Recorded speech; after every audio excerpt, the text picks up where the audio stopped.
Hey boos, I'm Sadie and welcome to my channel. Today's video I plan on doing something completely different, something I've never done on this channel before, and that is bring you guys a true crime story told by moi. I personally love true crime. I watch Christina Randall, Kendall Ray, I watch Bella Fiore, Eleanor Neal. I also listen to podcasts such as Crime Junkie and Anatomy of Murder. I just love true crime. I really do. I think it is so fascinating, and truthfully, I think in another life I must have been in the field somewhere, whether it was like a crime scene investigator or some sort of analyst or something, but I definitely lived a life where I was in the investigative field of some sort. I just love true crime. I think it is so interesting to learn about the different cases, and I really put my thinking cap on and try to put the pieces together myself, especially for the unsolved crimes, because those ones really make you think. Like, you cannot stop thinking about them because it's just like there's no resolution, there's no closure, we don't know what's going on, will we ever get answers? Like, it's just an ongoing thing, and I love to just kind of dive into those and figure out what the heck is going on. So I thought for the Spooktober season, to give you guys the spooky vibes and also talk about something that was made into a movie and break that down for you guys, I thought would be kind of fun. So again, this is the first time that I'm doing this, so if you enjoy it and you want to see more, just let me know because I'm down. I think breaking down the movies that were created based on true stories would be fun. Kind of do that kind of aspect behind the true crime situation, I guess you could say. So yeah, let me know if we enjoyed this video and give me a big thumbs up just for even attempting to do this, because I watch true crime videos and I feel like it takes hours and hours of research to compile into a 45-minute to an hour video. So shout out to all the true crime YouTubers, all the true crime podcasters, like, y'all doing the thing, okay? Anyway, now that I've babbled on enough, today I'm gonna be talking about one of the most infamous mass murders that ever occurred in Long Island, New York during the 70s. This mass murder did inspire many different novels to be written and many different movies to be filmed, and this is the solved true crime story about the Amityville horror.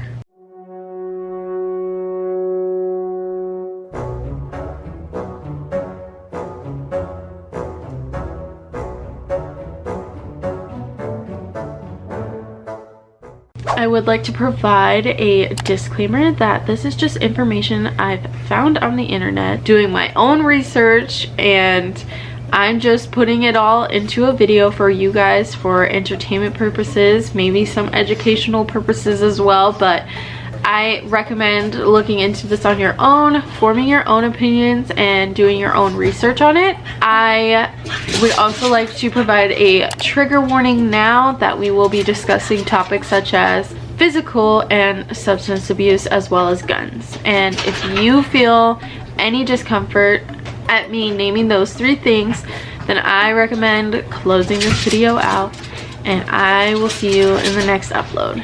So we are going to be talking about the DeFeo family. This is a family of 7, which includes father Ronald DeFeo Sr., mother Louise DeFeo, and their 5 children, Ronald Jr., Dawn, Allison, Mark, and John. More specifically, we will be focusing on Ronald Joseph DeFeo Jr. Ronald Sr. was originally from Albany, New York, and Louise DeFeo was originally from Brooklyn, New York. The two of them decided in 1965 that they were going to settle down in Amityville, Long Island, New York, in a Dutch colonial estate that is very famous at this point, and that is the address of 112 Ocean Avenue. However, during research, I did find that they have rebranded, so to speak, and the listing for the address is now 108 Ocean Avenue. I'm not really sure what difference that makes. It's still the same house. Not sure what they were doing there, but it was just something to note, a little fun fact if you will. So Ronald Jr., who was also known as Butch, I'm not really sure where they got that nickname, but I'm gonna go ahead and call him Butch. He was the oldest of his 4 siblings. And he kind of had a tough life. Growing up, he was overweight, so of course the kids at school would pick on him, but then he would go home and it just wasn't any better. His father was a quick-tempered and violent man, and once Butch made it into his teenage years, that's when the physical abuse from his father really increased, and just over time slowly progressed more and more. In some of my research, it was saying like he would just clock him in the face like any chance that he pretty much got. So this is what prompted his mother, Louise, to seek psychiatric help for her son because she didn't really know what else to do. However, I would like to note that during my research, I did find that Louise stayed with her husband, Ronald Sr., and it is believed that he was physical and or just abusive to his wife as well, but she stayed and she always had his back. Like, she was a ride or die, and I don't know if that's just like out of fear for herself and her children's safety. There wasn't a whole lot of information. This is just what I found, and I just wanted to kind of point that out. She knew that Ronald Sr. needed help, but he wasn't gonna go out and get it, so she was like, well, I guess I can get help for my son. You know, it was probably one of those things where like, okay, I can at least do this and hope that it makes a difference. So, I mean, she tried, is something to note. So eventually Butch was forced to leave school. I'm pretty sure he got expelled because he had a history of substance abuse, and that would be specifically with heroin, LSD, and speed. And then on top of that, he was stealing a lot, and then he was also having violent behaviors, which I'm sure came from the life he lived at home outside of school, and he was bringing that to school, and it just wasn't good. So he left, and then he got a job working at his family-owned Buick dealership. So his father and uncle, they owned this dealership together. So it was a family-run dealership, and he got a job there, and he really liked it. I mean, he didn't even have to show up half the time, and he would still get paid. So it was really easy money, something that didn't require a lot of effort, and he would still get paid. So life was pretty cake at that point. But unfortunately for Butch, his father's abusive behaviors only got worse. There was one incident where Butch ended up pulling a rifle out on his father and attempted to shoot him, but for whatever reason, the gun did not fire. At least, not that day. So as you can imagine, things with his father just kept going downhill. Like, there was no recovering at this point. Like, there was no amending anything. Like, it was just going downhill, and it was done.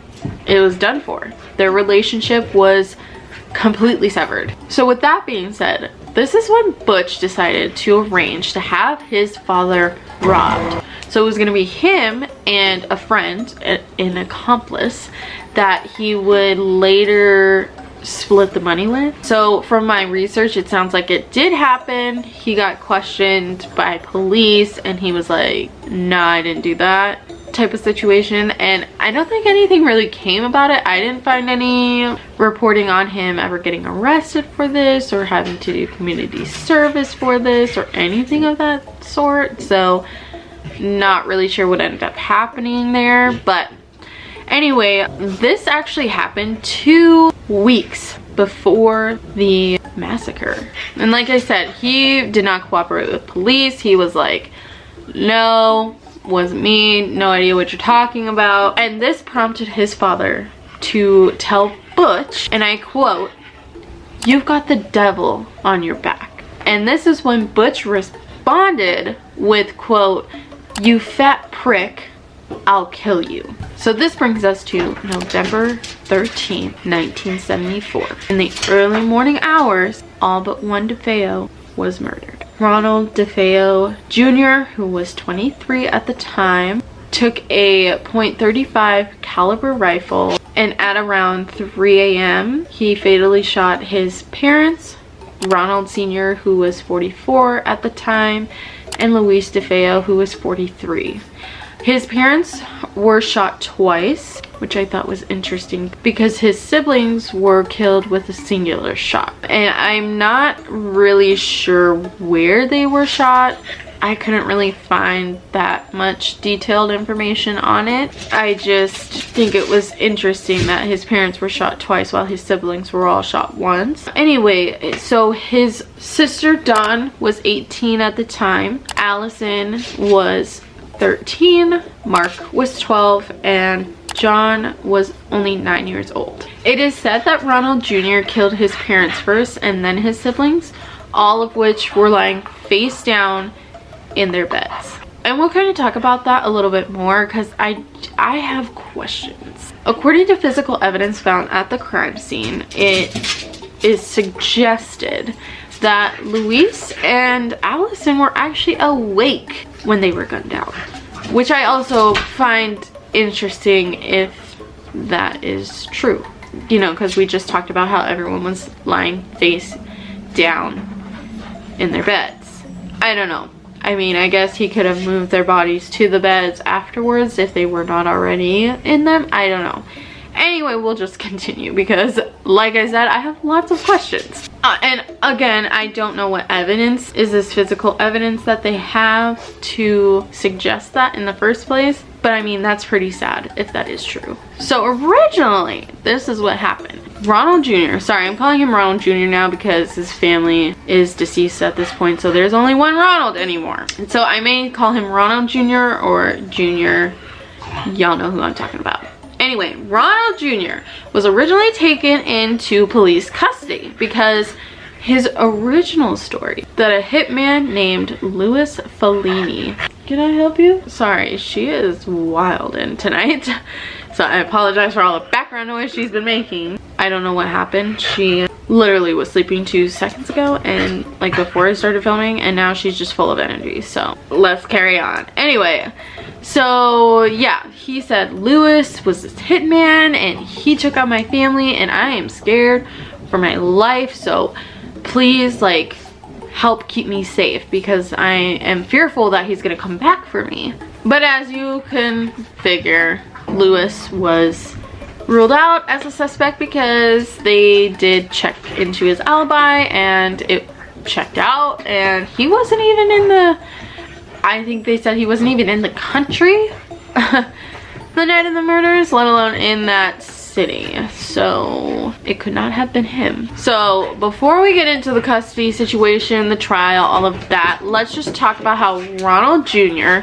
made it a point to shower and fully groom himself, tossing his blood-stained clothes and the murder weapon into a pillowcase and then tossing it into a storm drain before heading into work at 6 a.m. Mind you, this is 3 hours, people, after he just done murdered his whole entire family. It's just mind-blowing that you can shower knowing your entire family is downstairs dead in their bedrooms on their beds, and you're just like, yeah, I'm gonna shower, clean up, I'm gonna shave my beard, clean that up, I'm gonna get dressed, I'm gonna go to work, and I'm gonna have a good day. That is just insanity.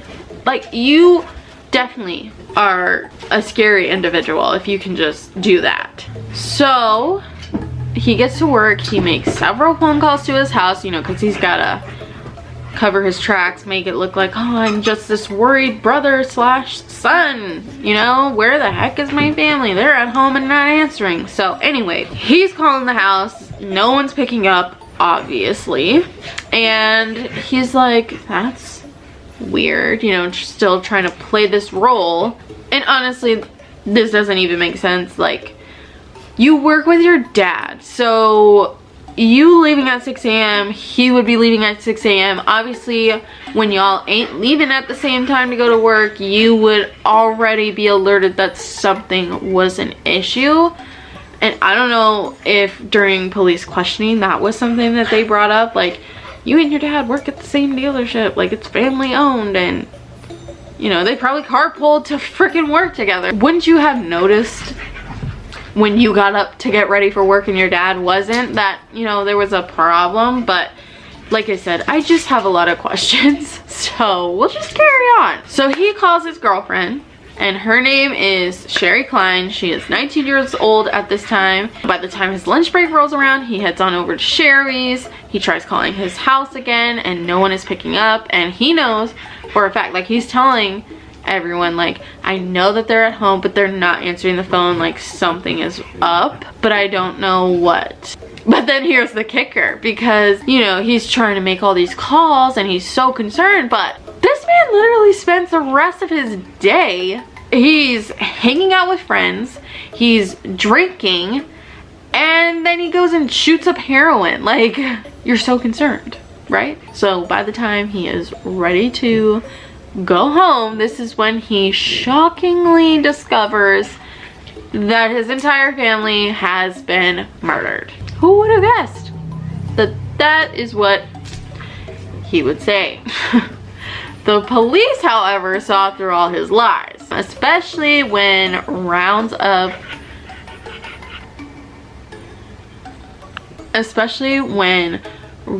from his rifle were found in his room. And then of course there was inconsistencies in his stories. So by November 14th, 1974, Ronald DeFeo Jr. admitted to the crimes, stating, and I quote, "It all started so fast. Once it started, I just couldn't stop. It went so fast," end quote. Ronald Jr. had claimed that he drugged his family, which is why they were all basically compliant and nobody was able to alert anyone, and nobody else heard the gun go off because they were all sedated. And this is why there wasn't a struggle between any of them as well. But police stated that there was not a silencer on the rifle, so it would have been very loud and anyone would have heard it, and that there were no sedatives found that had been administered.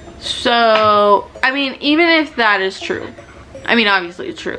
The police did say there were no sedatives that were administered, so then I'm still having questions, like, how is he able to shoot them? None of them fight back. There's no silencer on the gun, and they're all just lying face first on their beds. No struggle from anyone. Like, I'm very confused about that. Anyway, the trial began on October 14th, 1975. His defense was claiming insanity due to Ronald Jr. claiming evil voices in his head were telling him to kill. So that's what they were running with. And this is one of the key things that created the Amityville horror movies. Look at her. Y'all. But despite the insanity plea, this really didn't do him any favors. Like, they were like, no, you can cut the bullshit, basically. On November 21st, 1975, he was found guilty and charged with 6 counts of second-degree murder.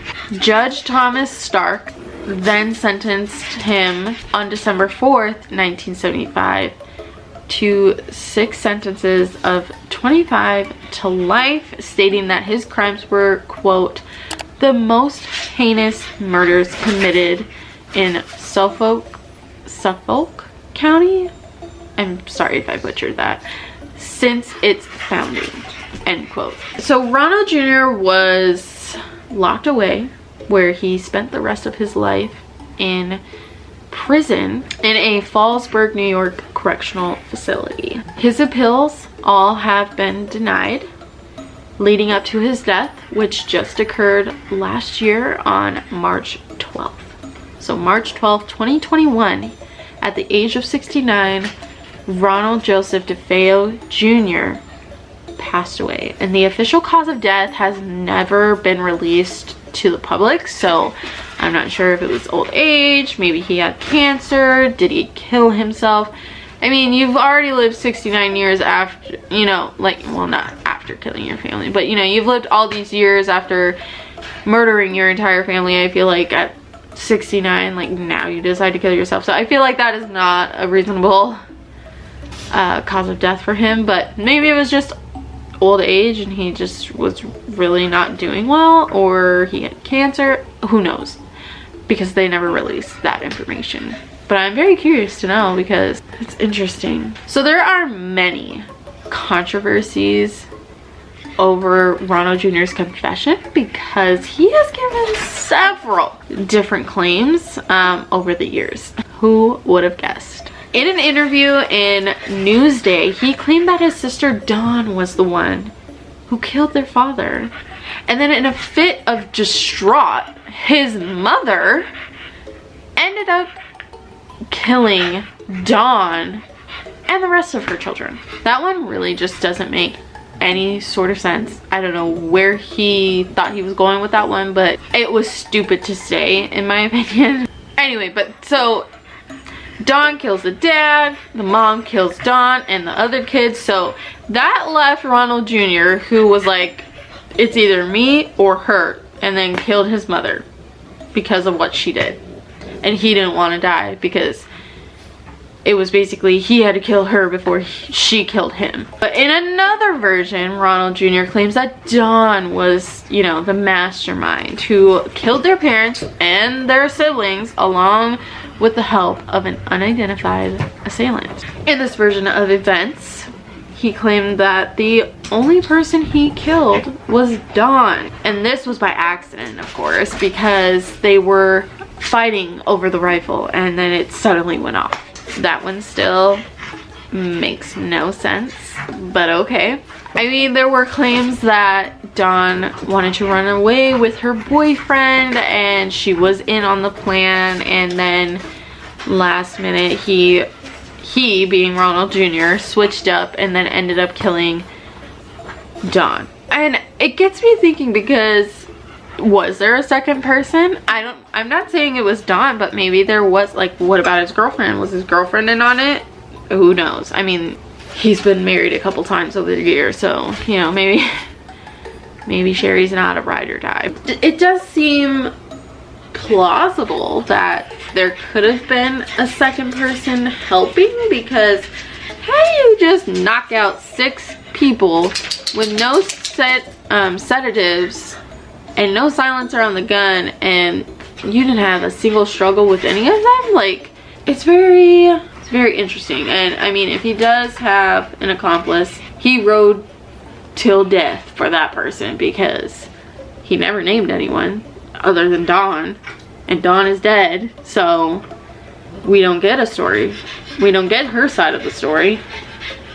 So yeah, I just find it very interesting and I'm very curious. I feel like there's definitely more to the story and we're just never gonna get it. We'll never truly know what happened on that morning of November 13th, 1974. But what we do know is that 6 individuals lost their lives, and no matter the reason, it is just not justifiable.